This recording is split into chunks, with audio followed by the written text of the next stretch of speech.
अस्सलाम वालेकुम class 9 biology chapter number 3 the cell. Today's our topic is centrioles. आज का मेरा टॉपिक है कि सेंट्रियोल्स क्या होते हैं। हम जैसे कि ऑर्गेनेलिस के बारे में सेल के अंदर हम पढ़ते हैं कि ऑर्गेनेलिस कौन कौन सी होती हैं, उनके रोल्स क्या होते हैं, फंक्शंस, उनकी लोकेशन सारी जो हम उसके अंदर डिस्कस करते हैं। तो हमारे पास जो सेंट्रियोल है वो भी एक सेल की ऑर्गेनेली है। It is important long question, इसमें से लॉन्ग क्वेश्चन पूछे जा सकते हैं और फर्दर ऑन आपको सेंट्रोसोम बेसल बॉडीज के शॉर्ट क्वेश्चन भी इसमें से आते हैं। So it is also important for short question. तो अब हम देखते हैं कि सेंट्रियोल्स होते क्या हैं। Centrioles are barrel shape organelles. Barrel shape का मतलब कि पूरी की पूरी इनके अंदर खाली जगह आती है। ये जो शेप आपको नजर आ रही है it's like a barrel shape organelles. Animals के अंदर पाए जाते हैं एंड मोस्ट प्रोटिस्ट, और जो प्रोटिस्ट होते हैं उनके अंदर पाए जाते हैं। दे आर एब्सेंट, जैसे कि आपने क्लासिफिकेशन के अंदर पढ़ा, प्रोटिस्ट एक पूरी की पूरी क्लास है। They are absent in prokaryotes. Prokaryotes के अंदर ये एब्सेंट होते हैं। एब्सेंट होते हैं ये आप हाईलाइट कर लें कि एब्सेंट होते हैं किस किस के अंदर, प्रोक्रियोट्स के अंदर, हायर प्लांट्स के अंदर और फंजाई के अंदर, यानी कि सेंट्रियोल्स नहीं पाए जाते। There is a pair of centrioles, इसका पूरा का पूरा पेयर होता है which in which both centrioles are at right angle. अच्छा, यहाँ पे आप इसका ना स्ट्रक्चर लिख लें, हेडिंग दे लें कि क्या है, स्ट्रक्चर के बारे में बात की जा रही है, स्ट्रक्चर ऑफ सेंट्रियोल। तो यहाँ पे आप इसकी लोकेशन की बात कर सकते हैं, प्रेजेंस की बात कर सकते हैं कि ये किसके अंदर प्रेजेंट होता है और ये किसके अंदर नहीं। यहाँ पे प्रेजेंस की हेडिंग दे लें कि they are these organelles found in the cells of animals and more protist but absent in prokaryotes, higher plants and fungi. There is a pair of centriole. Centriole का एक पेयर होता है in which both centrioles are the right angle, एक दूसरे के right angle होता है। जैसे कि मैं आपको दिखाऊं कि ये जो ऑर्गेनेलिस हैं, this one and this one, ये दोनों आपस में क्या है, एक दूसरे के राइट एंगल है। थोड़ा सा टेढ़ा है इसलिए आपको लगेगा कि शायद ये राइट एंगल नहीं है, लेकिन ये राइट एंगल ही है।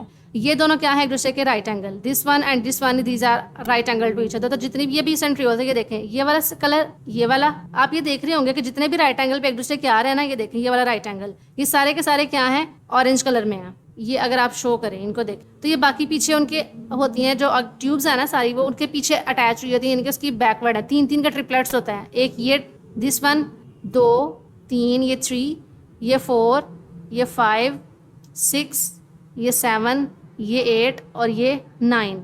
अब ये देखें, अब आपको सही तरह से बैरल शेप समझ में आएगी कि बैरल शेप किस तरह से होती है। There is a pair of centriole. Centriole का पेयर होता है in which centrioles are right angle, जहाँ पे वो सेंट्रियोल्स क्या होते हैं, एक दूसरे के राइट एंगल पे होते हैं to each other in animals. Animals के अंदर इस पेयर को हम क्या कहते हैं, सेंट्रोसोम। तो इसको आप हाईलाइट कर लें कि सेंट्रोसोम की डेफिनेशन है यहाँ पे कि there is a pair of centrioles in which both centrioles are the right angles to each other in animals. Animals के अंदर ये जो पेयर्स होते हैं सेंट्रियोल्स के, इसको हम सेंट्रोसोम कहते हैं। और इसकी लोकेशन क्या है, ये लोकेटेड होते हैं near the nuclear envelope. Nuclear envelope के बिल्कुल पास। न्यूक्लियर आपने पढ़ा हुआ है कि न्यूक्लियस होता है ये, और न्यूक्लियर इन्वेलप जो होता है इनके, जहाँ से न्यूक्लियर बाउंड हुआ है उसकी मेम्ब्रेन उसके बिल्कुल बाहर होते हैं, ये साथ ही अटैच होते हैं।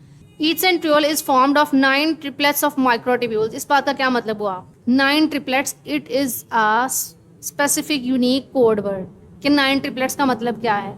अब अगर मैं आपको यहाँ पर थोड़ी सी काउंटिंग करवाऊँ ना, जरा आप इस डायग्राम की तरफ आएँ तो 1 2, ये मैंने जो सर्कल किया है 1 2 3 4 5 6 7 8 एंड दिस वन इज 9।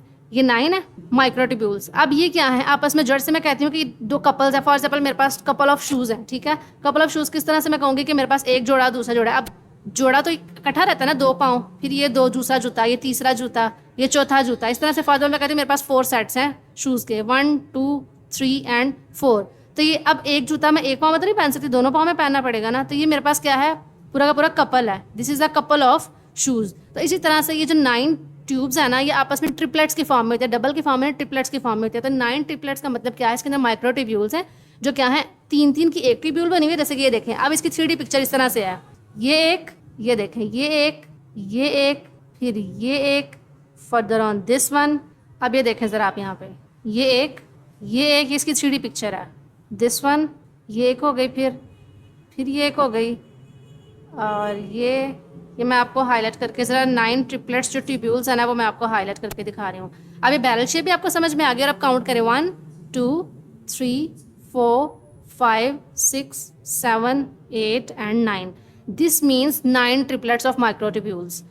अब ये जो ट्यूब्यूल्स होती हैं किसकी बनी होती हैं, ट्यूबुलिन प्रोटीन्स की। माइक्रोट्यूब्यूल्स हमने साइटोस्केलेटन के अंदर भी पढ़ा था कि माइक्रोट्यूब्यूल्स होती हैं वो किसकी बनी होती है, ट्यूबुलिन प्रोटीन की। At the start of cell division, जब सेल डिवीजन स्टार्ट होती थी, पेयर ऑफ माइक्रोट्यूब्यूल्स डुप्लेट। तो ये जो पेयर होता है ना, ये ट्रिपलेट का, ये किसके अंदर कन्वर्ट हो जाता है, ड्यूप्लेट्स के अंदर, डुप्लीकेट्स, इनके डबल होना शुरू हो जाता है। जो पूरा का पूरा पेयर है कि डबल होना शुरू होता है। The new pair moves to the opposite pole of the cell. अब जो नया होगा वो दूसरी तरफ चला जाएगा। दे फॉर्म स्पिंडल, उसके अंदर से धागे बनेंगे, spindle which is responsible for the separation of chromosomes. इसके अंदर क्या होगा, जब एक सेल डिवाइड करता है ना, सेल डिवीजन के अंदर जब सेल डिवीजन होती है उसके अंदर कहता है उसकी हर चीज़ डिवाइड हो जाती है, उसका न्यूक्लियस भी डिवाइड हो जाता है, उसका साइटोप्लाज्म भी डिवाइड हो जाता है। तो यहाँ पे उसके जो सेंट्रियोल्स है ना वो भी क्या हो जाएंगे, पेयर ऑफ सेंट्रियोल्स डुप्लीकेट, यानी कि 2 हैं तो वो 2 से क्या बन जाएंगे 4, ठीक है, डुप्लीकेट हो जाएंगे पेयर ऑफ सेंट्रियोल्स, यानी कि पूरा का पूरा पेयर क्या हो जाएगा, डुप्लीकेट हो जाएगा, डबल हो जाएगा, 2 से वो 4 हो गए। अब जो न्यू पेयर्स बने हैं, नए पेयर, वो कहाँ पे जाएंगे, opposite pole of the cell, यानी कि फॉर एग्जाम्पल ये एक सेल है ना, ये पूरा का पूरा सेल है, अगर वो इस पोल से आना तो इस पोल से वो इस पोल पे चले जाएंगे लादा, क्योंकि सेंटर से सेल ने क्या हो जाना है, हाफ हो जाना, सेल डिवाइड कर रहा है ना, तो न्यूक्लियस भी आधा इधर डिवाइड होकर डबल डबल हो जाएंगे, तो वो हाफ चीज़ें इधर चल जाती हैं। अब 2 पेयर इसके इधर ही रह जाएंगे, 2 पेयर जो होंगे वो इधर चले जाएंगे, तो दे फॉर्म स्पिंडल्स। अब वो क्या बना देंगे, धागे बना देंगे, स्पिंडल्स बनाते हैं, स्पिंडल कहते हैं छोटे छोटे तो धागे नुमा होते हैं, ठीक है। फाइबर्स विच आर रिस्पॉन्सिबल, अब इनका काम क्या है, फंक्शन क्या है, responsible for the separation of chromosomes. जब स्पिंडल फाइबर्स ने क्या करना है, जब स्पिंडल्स यहाँ पे बनेंगे तो क्रोमोसोम्स क्या हो जाएंगे, सेपरेट हो जाएंगे। These cells have the cilia and flagella, cell के अंदर सीलिया फ्लैजेला भी होते हैं, जो क्या करते हैं, contain centriole near the cell membrane, cell membrane की तरफ जो पास होते हैं ना उनके अंदर सेंट्रियोल को लेके जाते हैं, कौन, सीलिया फ्लैजेला। मूवमेंट भी तो नहीं है, मूवमेंट किसकी मदद से होती है, सीलिया एंड फ्लैजेला की मदद से। These centrioles are called basal bodies. अब ये सेंट्रियोल्स जो नए बनेंगे जिनके ऊपर ये क्या लगे हुए हैं, सीलिया एंड फ्लैजेला, जिसको मूवमेंट में हेल्प कर रहे हैं, उनको हम क्या कहते हैं, बेसल बॉडीज। यहाँ से आप बेसल बॉडीज की डेफिनेशन को हाईलाइट कर लें।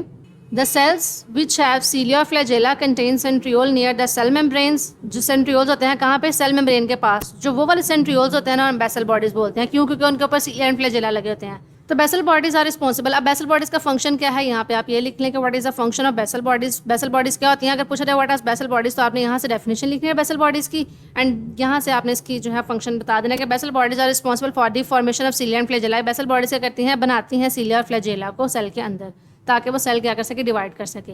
तो यहाँ से आपने सबसे पहले क्या लिखना है, स्ट्रक्चर लिखना है, प्रेजेंस लिखनी है, उसके अंदर ये भी स्ट्रक्चर के अंदर आ जाएगा आपका कि ये कहाँ पे होता है। अगर इसकी पोजीशन की बात की जाए, लोकेशन की, तो ये लोकेशन की अलग से हेडिंग हो जाएगी, ये सिर्फ इतनी सी आपने लिखनी है यहाँ से लेकर यहाँ तक, यहाँ पे आप हेडिंग दे रहे हैं लोकेशन की। और फंक्शन इसका रोल होता है सेल डिवीजन के अंदर, रोल प्ले करता है अपना ये सेल डिवीजन के अंदर, यहाँ पे फंक्शन इन सेल डिवीजन, तो ये आपने यहाँ पे इसका फंक्शन मेंशन कर लेना है। दूँ आपको तो सबसे पहले इसका स्ट्रक्चर है कि जो हमारे पास सेंट्रियोल्स होते हैं वो बैरल शेप्ड होते हैं, ऑर्गेनेलीज होती हैं। पाई कहाँ पे जाती हैं, ये एनिमल्स के अंदर पाई जाती हैं और प्रोटिस्ट के अंदर पाई जाती हैं, जबकि प्रेजेंस किसके अंदर होती है, इनकी एनिमल्स के अंदर और प्रोटिस्ट के अंदर, और एब्सेंस किसके अंदर होती है, प्रोकैरियोट्स के अंदर, हायर प्लांट्स के अंदर एंड फंजाई के अंदर। अब इसके अंदर पेयर ऑफ सेंट्रियोल्स होता है जो क्या कहता है, राइट एंगल होते हैं एक दूसरे के ऊपर, यानी कि बिल्कुल एक दूसरे के इस डायरेक्शन में आते हैं कि वो राइट एंगल होते हैं, लाइक यहाँ पे।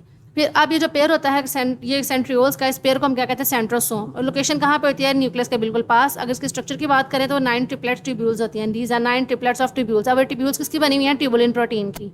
और फंक्शन क्या है, सेल डिवीजन में रोल प्ले करता है। जब सेल डिवाइड करता है तो ये क्या कर जाते हैं, डुप्लीकेट हो जाते हैं, और जो न्यू पेयर होता है वो अपोजिट पोल की तरफ चला जाता है, और इससे क्या बनेगा, स्पिंडल फाइबर्स बना देगा। वो स्पिंडल फाइबर्स क्या करेंगे, अब ये अगर पूछा जाएगा what is the role of spindle fibres in centrioles, तो आपने ये लिख देना है, दे फॉर्म स्पिंडल फाइबर्स। अब स्पिंडल फाइबर्स का काम क्या है, वो रिस्पॉन्सिबल है, उनकी जिम्मेदारी क्या है कि क्रोमोसोम्स को क्या कर देते हैं, सेपरेट कर देते हैं सेल डिवीजन के दौरान।